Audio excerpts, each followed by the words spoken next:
Hello everyone, আসসালামু আলাইকুম। আমি কালকে একটা রেসিপি করেছিলাম, সুস্বাদু চমৎকার একটা স্বাস্থ্যকর রেসিপি, সেটা নিয়ে আপনাদের সাথে কথা বলছি। কালকে সারাদিন বাসায় আমি আমার মেয়ে একা ছিলাম, তেমন কিছু রান্না হয়নি। আগের রান্নাটা দিয়ে দুই মা মেয়ে পেট চালিয়ে নিয়েছিলাম। তো সন্ধ্যার সময় শুরু হয়ে গেল আমার ব্যস্ততা। আমার বাবা রোজা ছিল, তার জন্য ইফতারি বানালাম।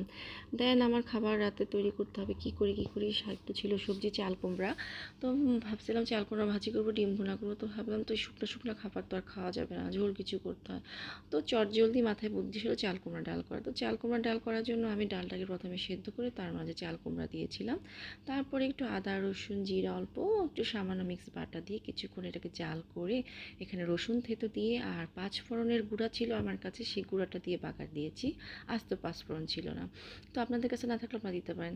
তো তারপরে কি বাগার দিয়ে দিলাম সেই ডালটা। খেতে যেমন মজাদার তেমন তো স্বাস্থ্যকর, দেখেই বুঝতে পারছেন আপনারা। ও মাই গড!